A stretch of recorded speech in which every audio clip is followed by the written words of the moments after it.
सर्वप्रथम महाकारुणिक light of Asia विश्व गुरु सम्यक संबुद्ध को सत सत नमन करते हुए सिंबल ऑफ नॉलेज भारतीय संविधान निर्माता विश्व विद्वान बोध सत्य बाबा साहब डॉक्टर B.R. अम्बेडकर को सत सत नमन करते हुए सभी समाज सुधारकों संत गुरुओं अमर शहीदों को सत सत नमन करते हुए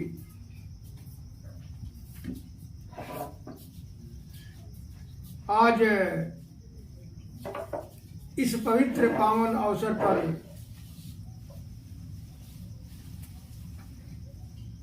जिन लोगों ने अपने प्राणों की आहुति दी, देश को सामाजिक कुरीतियों से मुक्त करने के लिए,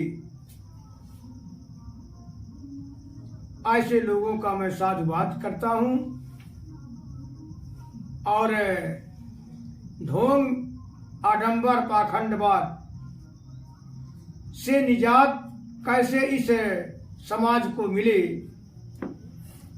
इसको मैं एक दृष्टांत के माध्यम से प्रस्तुत कर रहा हूं।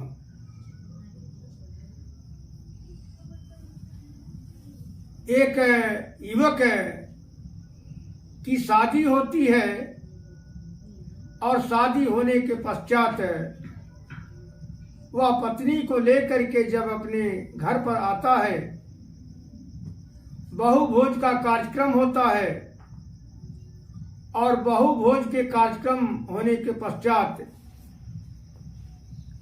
जब वर अपनी पत्नी के साथ सुहाग रात मनाने के लिए जाता है तो उसकी पत्नी अपने पति से कहती है कि पति देव, आज हम लोग सुहाग रात नहीं मनाएंगे, कल शंकर जी के स्थान पर चलेंगे और वहाँ पूजा वंदना करेंगे, उसके बाद ही हम लोग सुहाग रात मनाएंगे। वर पढ़ा लिखा विद्वान था, कन्या अपढ़ गंवार थी, लेकिन वर ने पत्नी के आज्ञा का पालन किया।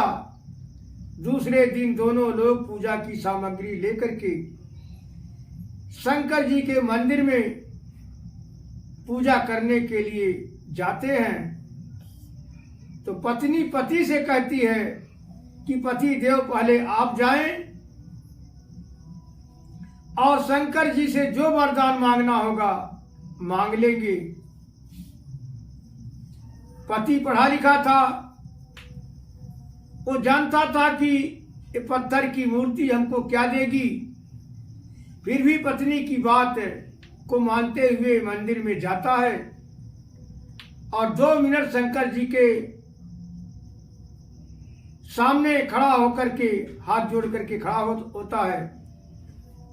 तत्पश्चात बाहर आता है।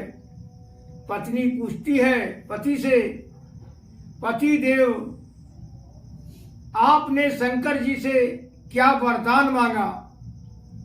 पति बोलता है कि पत्नी, मैंने शंकर जी से पुत्र रत्न मांगा है। पत्नी बड़े प्रसन्नता के साथ कहती है, करे पति देव जी, आपने तो मेरे मुंह की बात ही छीन ली। पति ने कहा, जल्दी तुम भी जाओ और पूजा वंदना करके आओ, घर चलने में देर हो रही है। पत्नी जाती है तो किस प्रकार से शंकर जी से प्रार्थना करती, हाथ जोड़ करके,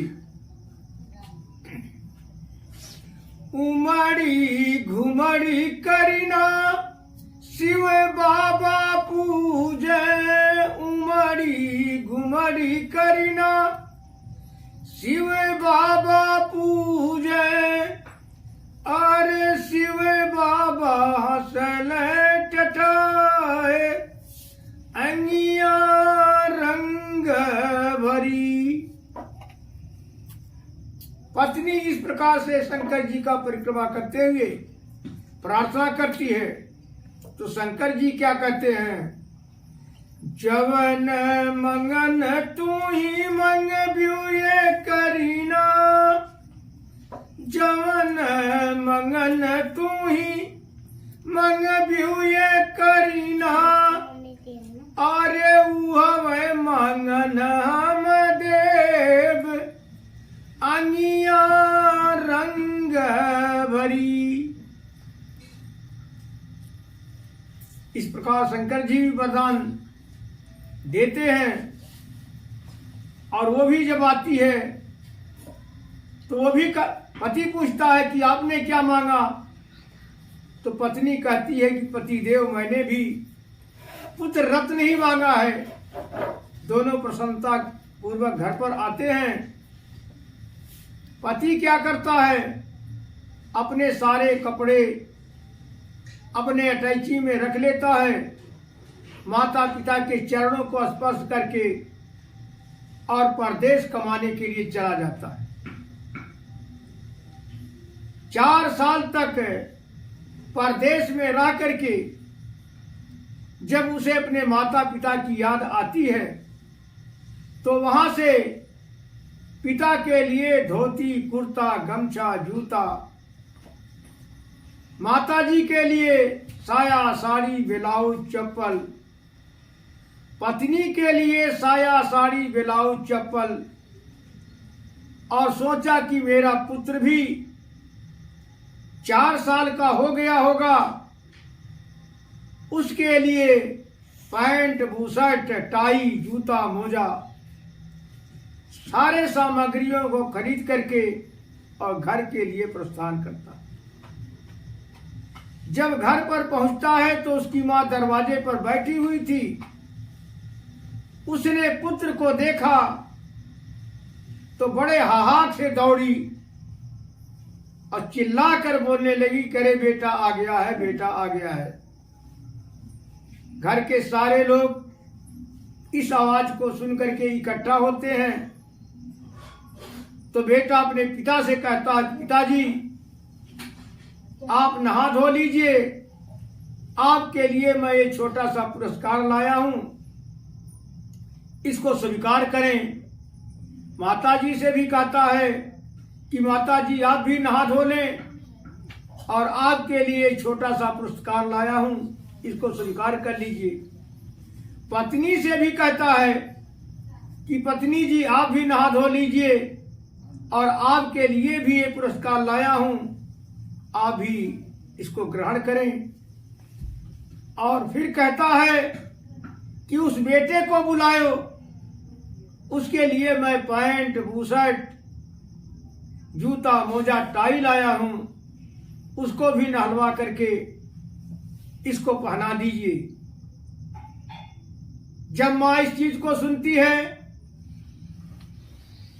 तो वह कहती है कि बेटा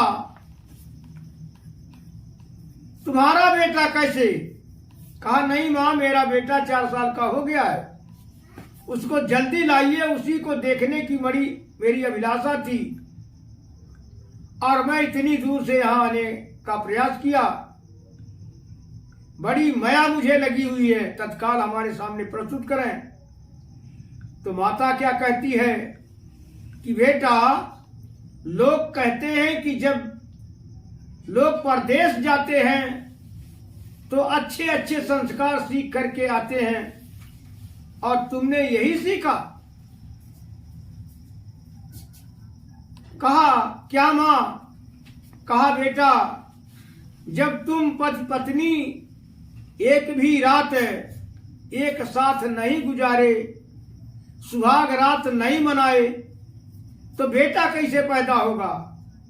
कहा नहीं मां,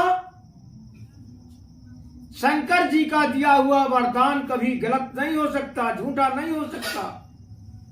हम दोनों लोगों ने शंकर जी से वरदान मांगा था, पुत्र रत्न, और शंकर जी ने देने के लिए स्वीकार भी किया था।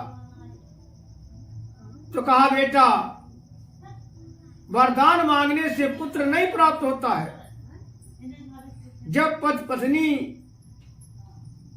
साथ रात बिताते हैं, तभी संतान पैदा होता है। तो उपासकों, धम्मबंधुओं, वहां तब उसके पत्नी को एक ज्ञान हुआ कि पत्थर के पूजने से हमको कुछ मिलने वाला नहीं है। इसीलिए कहा गया है, आग लागे ऐसन नगरिया जहां लोग वे पूजे पथरिया। आग लागे ऐसन नगरिया जहां लोग वे पूजे पथरिया। धम्मबंधुओं, इसीलिए हमारे बोधिसत्व बाबा साहब डॉक्टर बी.आर. अम्बेडकर ने ढोंग आडंबर से मुक्त करने के लिए 6 दिसंबर सन 1956 को 10 लाख अनुयायियों के साथ बौद्ध धर्म धारण किया था। और उन्होंने ये भी सोचा कि केवल धर्म से हमारे लोगों का कल्याण होने वाला नहीं है। इसलिए हमारे बोधिसत्व बाबा साहब डॉक्टर बी.आर. अम्बेडकर ने उसी दिन 22 प्रतिज्ञाओं को दे करके लोगों को ढोंग आडंबर से मुक्त करने का काम किया है। सभ्य सत्ता सुखी होन्तु, सभ्य होन्चे खेमिनो, सभ्य भद्राणि पश्यन्तु, मां कंची दुखमागमा। साधु साधु साधु।